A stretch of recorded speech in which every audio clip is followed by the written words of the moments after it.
In this lesson, we will examine the properties of the various fuels used in aircraft engines. Aircraft piston engines use gasoline, and gas turbine engines kerosene. Both of these fuels are produced from crude oil.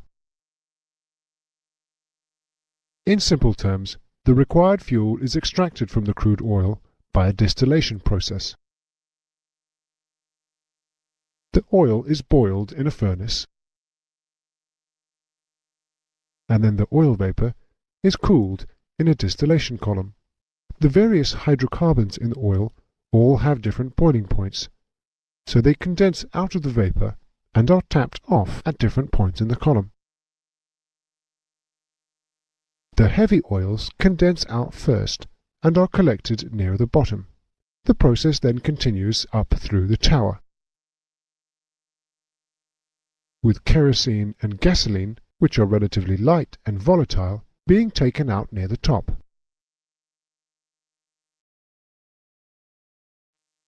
The specification for an ideal fuel for either a gas turbine engine or a piston engine include the following main requirements. It should flow easily under all operating conditions. It should have complete combustion under all conditions. It needs to have a high calorific value. The calorific value is a measure of the amount of heat released during its combustion. It is measured in British thermal units per pound or kilojoules per kilogram. It should be non-corrosive. There should be no damage to the engine from combustion byproducts. The fuel should present a low fire hazard. Engines should start easily. And the fuel must be able to lubricate the moving parts of the fuel pumps and other components in the system. In practice, the cost of satisfying all these criteria is prohibitive, and therefore compromises have to be made.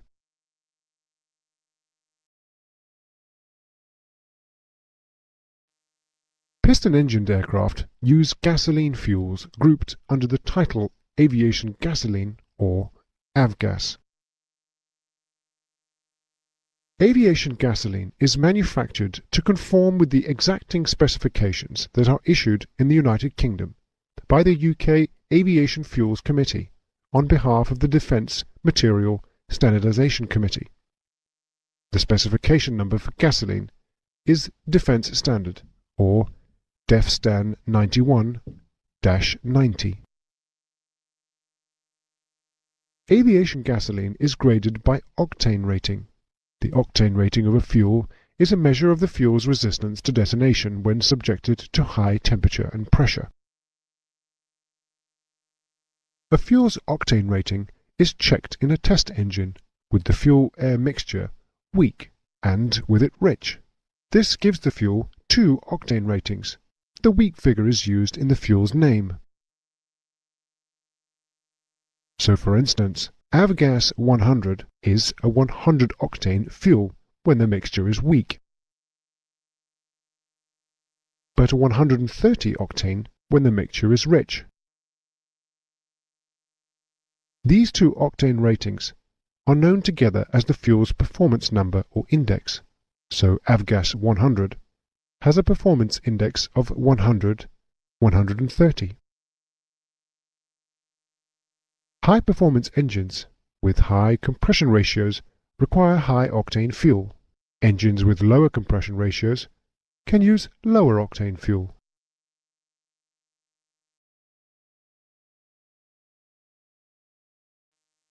The grades of aviation gasoline currently authorized and available are Avgas 100 and Avgas 100LL. Avgas has a freezing point in the region of -58 degrees Celsius, and a flash point, which is the temperature at which the fuel vapor will ignite in contact with a flame, of -40 degrees Celsius or colder. It has a specific gravity of 0.72 at 15 degrees Celsius. Specific gravity is important, as fuel is delivered by volume, but pilots need to know its mass or weight, as the energy available from the fuel is dependent on its mass, not its volume.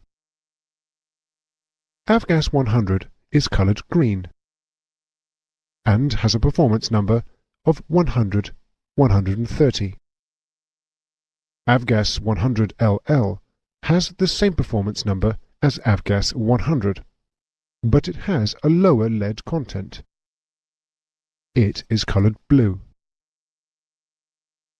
MoGas, or motor gasoline, can sometimes be used in certain airframe engine combinations, but only under the conditions specified in Civil Aviation Authority Airworthiness Notices number 98, 98A, 98B and 98C. Because of the higher volatility and water content of MoGas, carburetor icing and vapor locking are much more likely to occur if this fuel is used. The subjects of carburetor icing and vapor locking are covered in detail in the piston engine series of lessons. Information and advice on the use of MoGas can be found in the CAA Safety Sense Leaflet number 4B. Diesel piston engines use AVTER. This fuel is described in the gas turbine engine fuel section. Gas turbine engined aircraft use kerosene fuels. These are heavier and less volatile than gasoline fuels. They are placed between gasoline and diesel fuel in the distillation process. The two main types of gas turbine fuel in use in civilian aircraft are aviation turbine fuel, or AVTER, and aviation turbine gasoline, or AVTAG. As with aviation gasoline, in the United Kingdom, the specifications for these fuels are issued by the UK Aviation Fuels Committee on behalf of the Defence Material Standardisation Committee.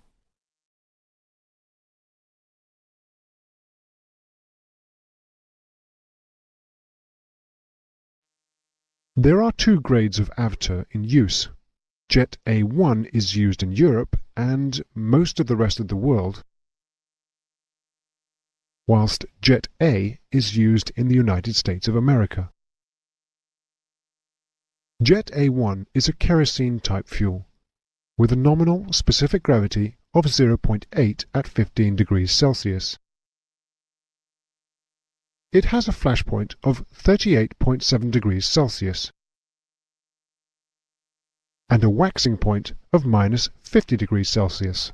Waxing is explained later in the lesson. Jet A is a similar type of fuel to Jet A1, but it has a waxing point of minus 40 degrees Celsius. Gas turbine fuels are not dyed for identification. They retain their natural colour, which can range between what is termed as water clear to a straw yellow. AVTAG is known in civil aviation as Jet B. It is not generally used in civilian aircraft. It is a gasoline and kerosene mix with a nominal specific gravity of 0.77 at 15 degrees Celsius. It has a flash point of minus 20 degrees and a waxing point of minus 60 degrees Celsius. Because of the very low waxing point, it may be found in use at a small number of civil airfields in very cold climates.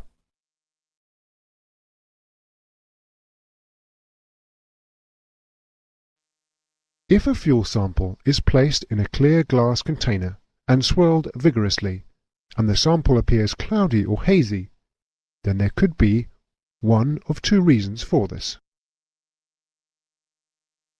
If the cloudiness appears to rise quite rapidly towards the top of the sample, then air is present. But if the cloud falls quite slowly towards the bottom of the sample, then water is present in the fuel. Having said that, a cloudy appearance usually indicates the presence of water.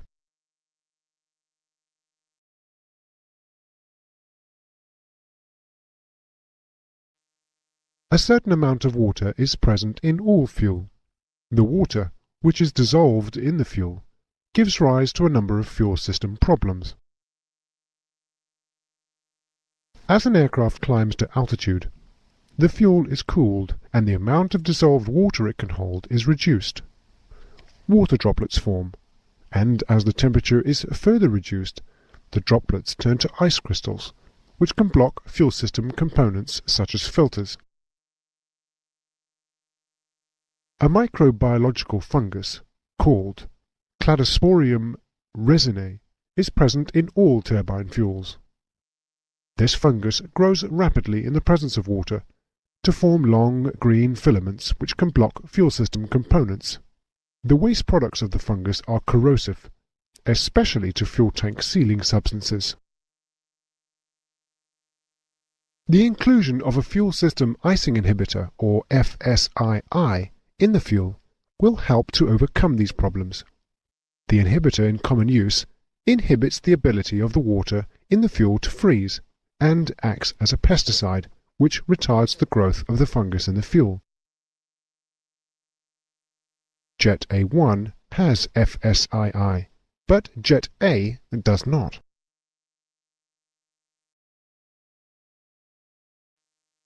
As we have already said, water is always present in fuel. The amount will vary according to the efficiency of the manufacturer's quality control and the preventative measures taken during storage and transfer. Further measures can be taken to minimize water accretion once the fuel has been transferred to the aircraft tanks.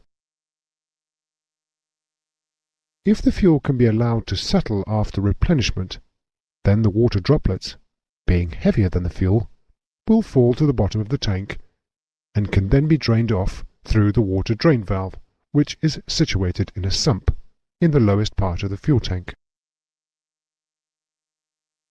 Once the fuel is in the aircraft tanks, the main source of water contamination is the atmosphere that remains within the tank. If the tanks are topped up to full, then the atmosphere is excluded together with the moisture it contains, thus minimizing the likelihood that fuel will be contaminated. Caution is required here. Filling up the tanks may prove an embarrassment later if the ambient temperature rises, as the fuel in the tanks will expand, and there is a danger it may spill out of the vent system. Filling the fuel tanks may also incur a performance penalty, as the aircraft may be too heavy to take off with the required passenger or cargo load, and some fuel may have to be removed. As a further precaution, in order to prevent any ice crystals blocking fuel filters and jets, the fuel may be passed through a fuel heater located on the engine,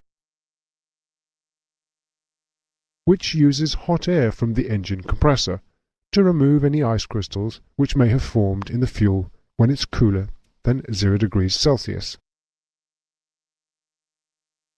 Some systems utilize a fuel-cooled oil cooler as well as or instead of a fuel heater. The fuel-cooled oil cooler uses the hot engine oil to warm the fuel and in doing so produces the added benefit of cooling the oil.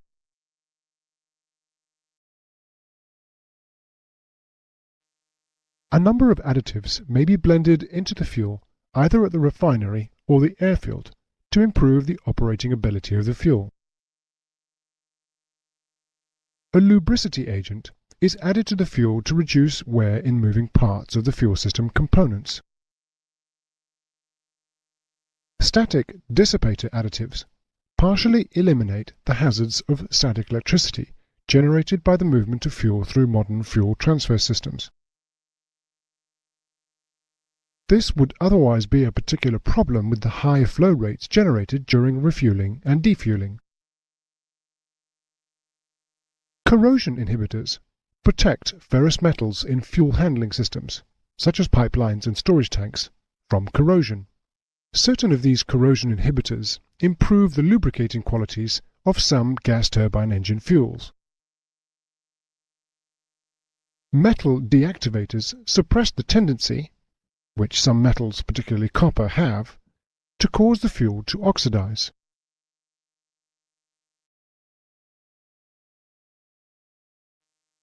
We are now going to talk about fuel waxing. This is something that happens to fuel when it is extremely cold. Do not confuse this with the water in the fuel freezing. Gas turbine fuel consists of many hydrocarbons, each with its own freezing point, so it doesn't become a solid at one temperature in the same way that water does.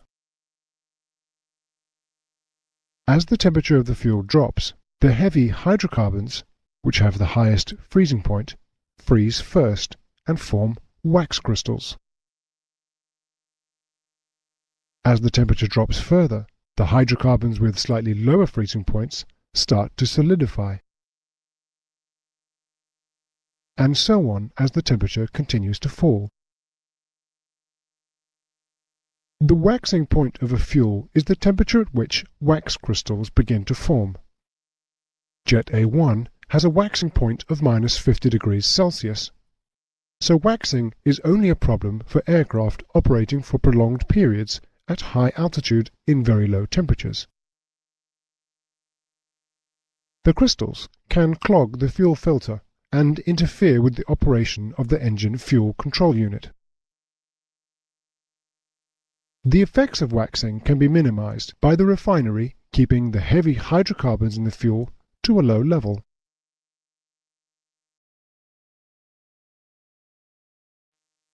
The temperature at which a liquid boils will reduce as the pressure on its surface reduces. As an aircraft climbs, the pressure on the surface of the fuel reduces, and with that reduction comes an increased likelihood that the fuel will boil and form vapor in the pipelines. The vapor locks that this effect causes can cut off the fuel supply to the engine, with the result that the engine will stop. Fuel booster pumps fitted inside the tanks can help to overcome this problem by pressurizing the fuel in the pipelines from the tank to the engine, pushing fuel towards the engine rather than engine-driven pumps sucking fuel from the tanks and further reducing the pressure.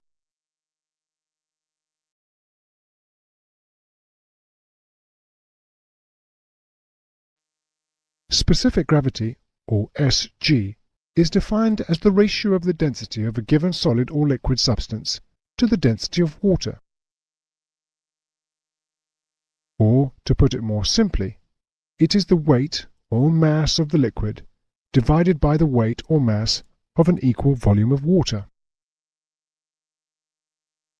So in the example shown here, we have 1 gallon of fuel in the left container, and it weighs 8 pounds.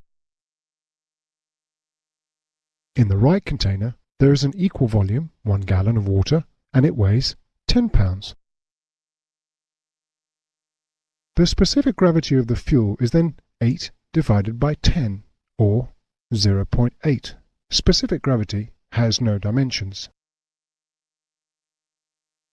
The higher the specific gravity of a fuel, the greater will be the mass or weight of fuel for a given volume.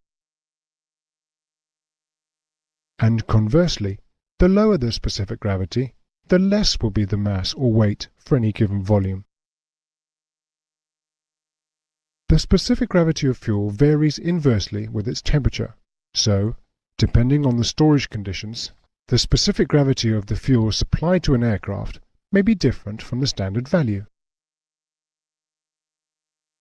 On modern aircraft fuel systems, this usually makes little difference, as fuel in the aircraft tanks is measured in mass or weight rather than volume, with the fuel quantity measuring system compensating for changes in fuel-specific gravity. However, if a high fuel load is required, it may not be possible to get sufficient volume of fuel on board for the required mass if the specific gravity of the fuel is low.